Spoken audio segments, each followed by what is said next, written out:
अस्सलाम वालेकुम क्लास। आज मैं accounting I.Com part 1 chapter number 2 accounting equation का क्वेश्चन नंबर 6 करवाऊंगी आपको।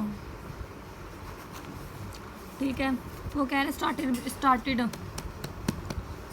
Business with cash. वो कह रहा है कि भाई मतलब पहली एंट्री में वो ये कहता है कि started business with cash, cash के साथ कैश 2 लाख, 2 लाख से उन्होंने बिजनेस स्टार्ट किया है, तो इसका हम लिख देंगे पहली एंट्री है कैश 2 लाख। अब दूसरी एंट्री में कह रहा है, और इसको हम अब आपको ये चीज़ पता पता होनी चाहिए कि जो हमने कैश लिखा है जिसके साथ हम इन्वेस्टमेंट करते हैं, बिजनेस स्टार्ट करते हैं, उसको हम कैपिटल साइड पे भी लिखेंगे, क्योंकि हर एंट्री के 2 इफेक्ट होते हैं। इसलिए पहला इफेक्ट ये है, दूसरा इफेक्ट ये है।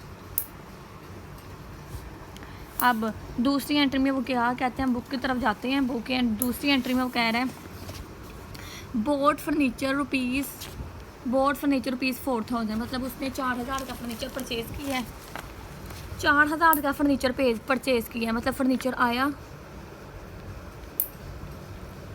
4,000 का फर्नीचर परचेज़ किया ना, तो 2,000 गए पैसे दे के फर्नीचर 4,000 गए, कैश गया, पैसे दे के फर्नीचर परचेज़ किया ना, तो ये इसकी एंट्रीज होगी। तो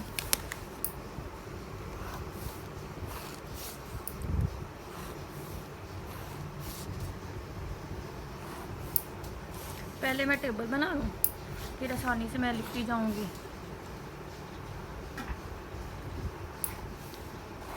क्लास अब हम इसको करेंगे बैलेंस करेंगे।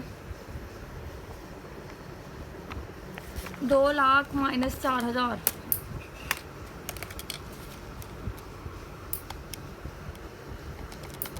माइनस 4,000 1,96,000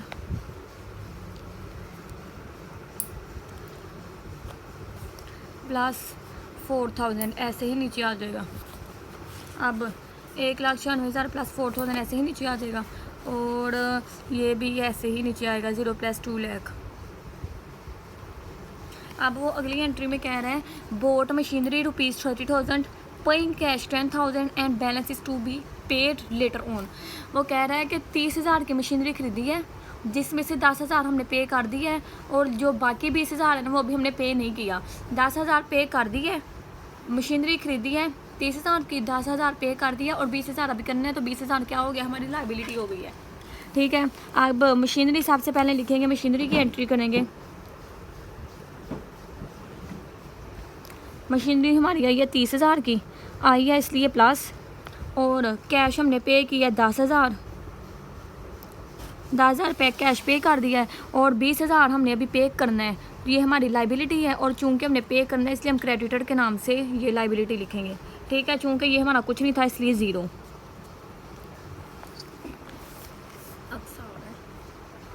तो ये देखो, अब हम बैलेंस कर लेंगे इसको।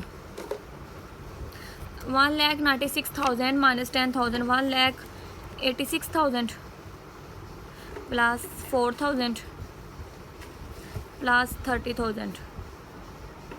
अब ये 20,000 प्लस 2 लाख। अब हम चौथी एंट्री की तरफ जाते हैं। चौथी एंट्री क्या कहती है, कह दे परचेज मर्चेंडाइज। यहाँ पे मर्चेंडाइज कह दे, यहाँ गुड्स कह दे, एक ही बात है। ठीक है, परचेज मर्चेंडाइज ₹15,000, 15,000 की उसने गुड्स खरीदी हैं। ठीक है, गुड्स आई बिजनेस में, 15,000 की गुड्स आई बिजनेस में, जबकि हम उसने 15,000 पे किया है, कैश दे के फिर ही गुड्स आई है ना, ये 15,000 हो गया। ठीक है, 15,000, बाकी कुछ भी नहीं था, ये हमारी 0। अब हम देखो 15,000 की उसने गुड्स खरीदी हैं, 15,000 की गुड्स खरीदी है। ठीक है, अब हम इसका बैलेंस कर लेते हैं। 1,86,000 1,86,000 माइनस 15,000 1,71,000 जमा 4,000 जमा 30,000 और जमा 15,000 ऐसे ही नीचे। ये भी 20,000 ऐसे ही नीचे, ये हमारी लाइबिलिटी है क्रेडिटर के नाम से, और ये 2 लाख हमारा कैपिटल है। ठीक है, अब हम जाते हैं 5वीं एंट्री की तरफ। क्या कहती है, अब वो कह रहा है सोल्ड मर्केंटाइज्ड गुड्स बेच दी हैं 8,000, कॉस्टिंग ₹6,000 टू नजम कह दें, ऑन क्रेडिट कह दें, नजम नाम ले लें, या ओन अकाउंट कह लें या लोन कह लें, ठीक है, या क्रेडिट कह लें, तो इसका मतलब ये है कि उधार हमने गुड्स बेची हैं नजम को 6000 वाली 8000 में, मतलब 6000 की गुड्स बेची हैं 8000 में, तो मतलब 8000 अभी हमें मिले नहीं हैं क्योंकि ये हमने उधार बेची है नजम को उधार गुड्स बेची हैं, ठीक है, 6000 की बेची हैं 8000 में, और जो 2000 है ना वो हमारा प्रॉफिट है, मतलब 15 रुपये का पेन मैं 20 रुपये का बेचती हूँ, तो ये 15 रुपये हैं, ये 20 और जो 5 रुपये वो मेरा प्रॉफिट होगा। और मैंने आपको बताया था कि प्रॉफिट जो हमें होता है ना हमेशा कैपिटल में प्लस करते हैं। देखो 6000 की उसने गुड्स बेच दी हैं, ये गुड्स की एंट्री गुड्स गई 6000 की, कितने रुपये में बेची है 8000 की, 8000 चूँकि हमें अभी नहीं मिले तो ये हम डेटर लिखेंगे इसको। 8000 रिसीव होने, जिस शख्स को पैसे रिसीव होने उसको कहते हैं 8000, और जो उधार मतलब जिसने देना होता है, मतलब जिसने पे करने होते हैं वो होता है क्रेडिटर, ठीक है। आप ये देखो 6000 और माइनस 8000 2000, अब 2000 हमारा प्रॉफिट है ना, इसको कैपिटल में ऐड कर देंगे, इसको लिख देते हैं प्रॉफिट, ठीक है। ये कुछ भी नहीं है इसलिए यहाँ पे हम ज़ीरो लिखा देते हैं। अब हम बैलेंस कर लेते हैं। 171,000 प्लस 4000 प्लस 30,000 प्लस 15 में से 6 माइनस करें 15 माइनस 6 9,000 प्लस 8,000 20,000 प्लस 2,02,000। अब हम ये देखने के लिए हमारा यहाँ तक सवाल ठीक जा रहा है कि नहीं, हम दोनों को प्लस करके देख लेते हैं। 171,000 प्लस 4,000 प्लस 30,000 प्लस 9,000 प्लस 8,000, ये हो गया 2,22,000 आया है, तो ये भी 2,22,000। इसका मतलब ये है कि मेरा क्वेश्चन बिल्कुल ठीक जा रहा है। अब हम 6वीं एंट्री की तरफ जाते हैं, क्या कहती है। अब कह रहे पेड इलेक्ट्रिसिटी बिल ₹4,000। मैंने आपको बोला था ये जो बिल होता है ना वो हमारा एक्सपेंस होता है, ठीक है, और एक्सपेंस को हम कैपिटल में से माइनस करते हैं, ठीक है। इलेक्ट्रिसिटी बिल पे किया है, पैसों से पे किया है, कितना था 4,000 रुपये था, कैश गया, ठीक है, और ये चूँकि हमारा एक्सपेंस था इसलिए इसको हमने दूसरा इफेक्ट ये छोड़ना है कि कैपिटल में से माइनस कर देना है, माइनस 4,000, ये हमारा क्या है एक्सपेंस, ठीक है। ये बाकी कुछ भी नहीं दिया हुआ है इसलिए हम ज़ीरो लगा देते हैं, ठीक है। इसको अब हम बैलेंस कर लेते हैं। 171,000 माइनस 4,000 167,000 प्लस 4,000 प्लस 30,000 ऐसे ही नीचे आ जाएगा, प्लस 9,000 भी ऐसे ही नीचे आ जाएगा, प्लस 8,000 भी, ठीक है। अब ये 20,000 ऐसे ही नीचे आ जाएगा क्योंकि ये हमारी लाइबिलिटी है और अभी हमने पैसे पे नहीं किए हैं क्रेडिटर को, ठीक है। अब प्लस 2,02,000 माइनस 4,000 1,98,000, ठीक है। अब हम देखते हैं हमारी 7वीं एंट्री क्या कहती है।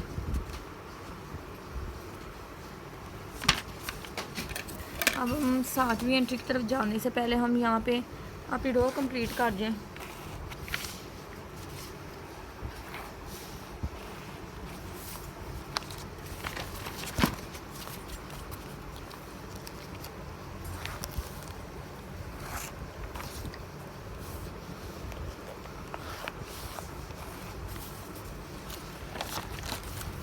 हम 7वीं एंट्री देखते हैं क्या कहती है। 7वीं एंट्री कह रही है goods 2,000 used personally by Wasif, मतलब वासिफ ने गुड्स ली हैं पर्सनल इस्तेमाल के लिए। मैंने आपको बोला था जहाँ पे वो पर्सनली यूज़ कहते हैं इसका मतलब होता है ड्राइंग्स, और ड्राइंग्स हमारे एक्सपेंस होते हैं और उसको हमेशा कैपिटल में से माइनस करना है, ठीक है। अब देखो 2,000 की उसने गुड्स ले ली हैं, 2,000 की गुड्स माइनस होगी 2,000, 2,000 की गुड्स उसने ली हैं, ठीक है, गुड्स ले ली हैं, और ये जो पर्सनल यूज़ के लिए ली है इसलिए हमारी ड्राइंग्स है उसको हम कैपिटल में से माइनस करेंगे, माइनस 2,000, इसको मैं लिख देती हूँ ड्राइंग्स, क्योंकि ड्राइंग्स भी हमारा एक्सपेंस होता है तो इसलिए ये कैपिटल में से माइनस होंगे, ठीक है। बाकी कुछ भी नहीं दिया हुआ है इसलिए हम ज़ीरो डाल देंगे, ठीक है। अब हम इसका बैलेंस कर लेते हैं।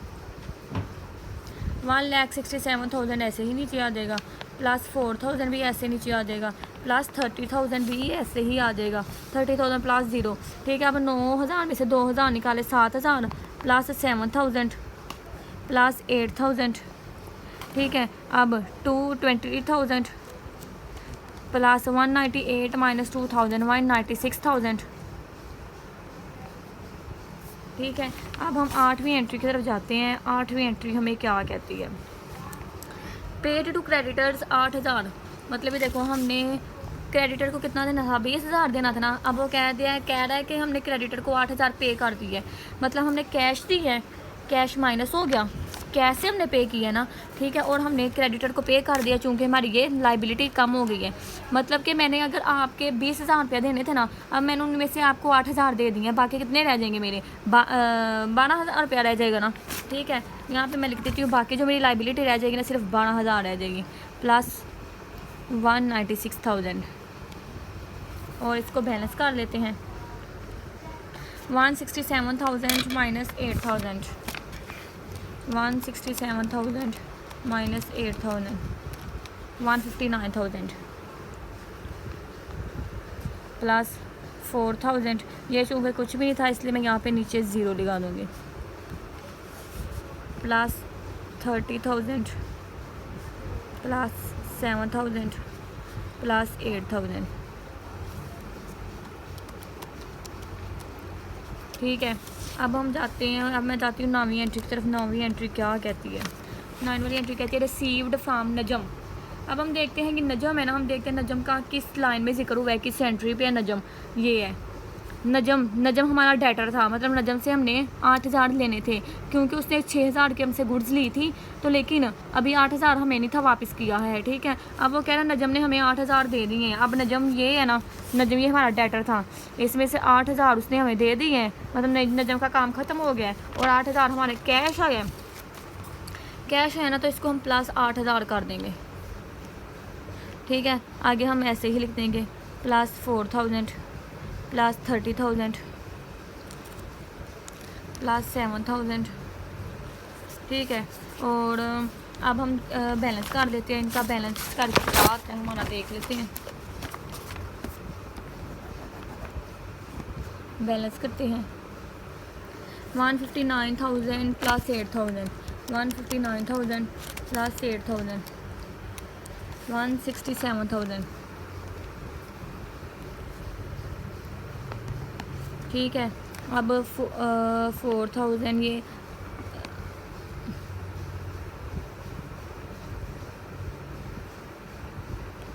क्लास यहाँ पे सिर्फ ना ये डेटर्स और कैश होना था, ये सारा ज़ीरो होना था। ये मैंने गलती से ना लिख दिया, ये सारे ज़ीरो होने थे, ये गलती से, क्योंकि उसने बस ये बताया गया है कि नजम से हमें 8,000 मिल गया। नजम हमारा डेटर था, मतलब डेटर से हमने 8,000 लेने हैं। अब नजम ये डेटर ख़त्म हो गया है और चूँकि कैश है हमारे पास इसलिए हमने 8,000 लिखा है।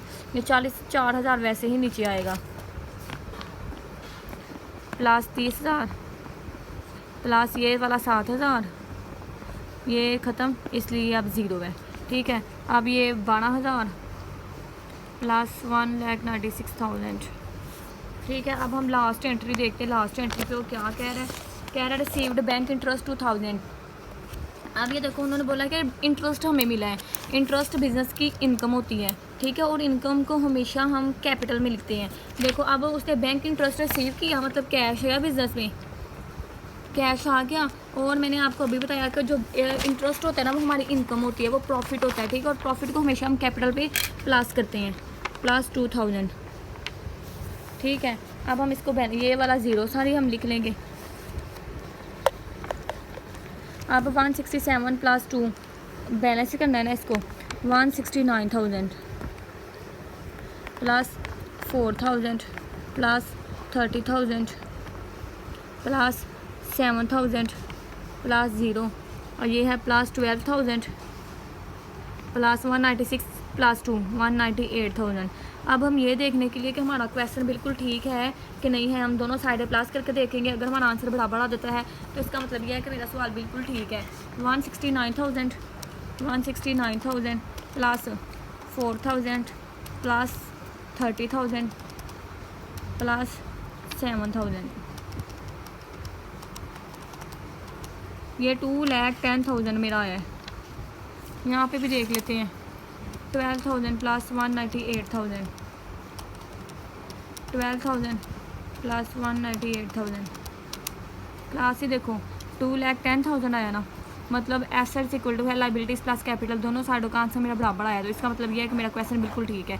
अब आपने इसको अच्छी तरह कर लेना है। अगर आपको फिर भी कोई समझ नहीं आती तो आप मुझे कमेंट कर सकते हैं, तो फिर मैं आपको समझा दूँगी, ठीक है।